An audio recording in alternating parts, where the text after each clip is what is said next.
Je vous propose aujourd'hui d'essayer de démonter le démarreur de la Dauphine qu'on vient d'acquérir. Après les vérifications d'usage, elle ne veut pas démarrer. Donc on va essayer de voir si le démarreur, on peut lui faire quelque chose.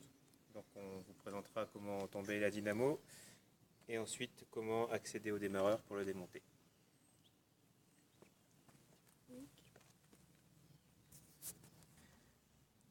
Voilà, donc on va mettre un peu de dégrippant sur ce qu'on a à démonter.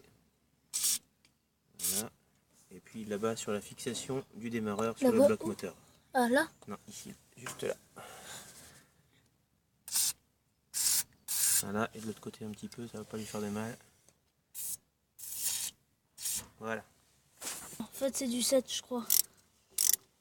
Oui, c'est bon, vas-y. Donc avec une douille de 8 là, on démonte la première connectique sur la dynamo.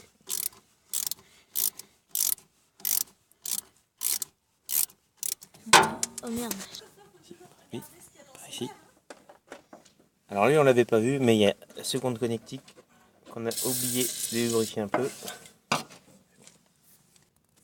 Donc cette fois-ci pour la connectique de derrière, ce sera du 10.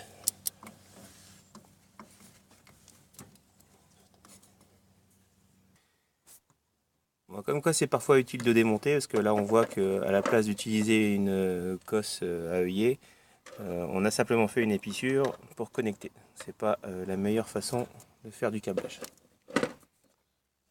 Donc là on va démonter l'axe de la dynamo avec une clé à œillet à l'arrière ici en 17 et une clé à douille ici en 17. Donc on va le débloquer.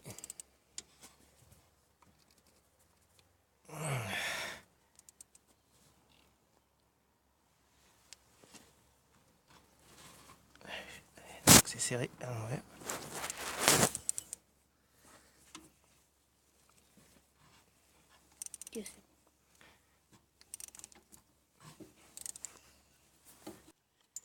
Donc maintenant qu'on a dévissé l'axe de la dynamo, on va dévisser cette vis là qui sert à tendre la courroie. Et normalement la dynamo devrait venir.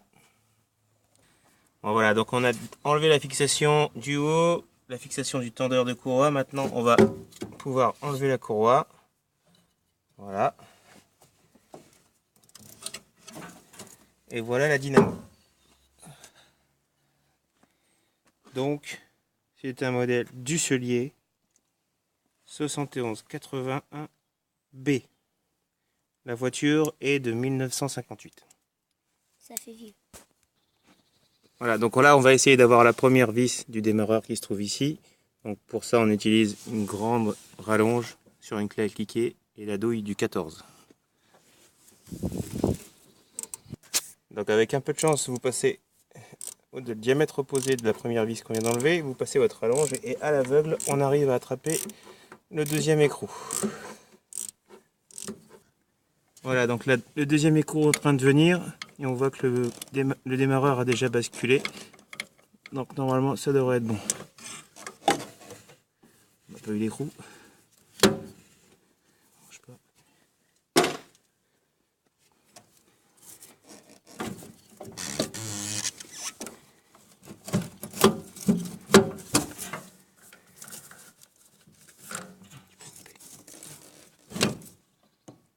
Donc il va falloir démonter les deux connectiques sur le lanceur du démarreur. Donc là c'est du 13 avec une petite clé à cliquer. Donc après avoir tombé le câble en plus 6 volts qui sert à alimenter le moteur du démarreur, là on va démonter la commande en plus 6 volts mais de plus faible section qui sert à actionner le solénoïde.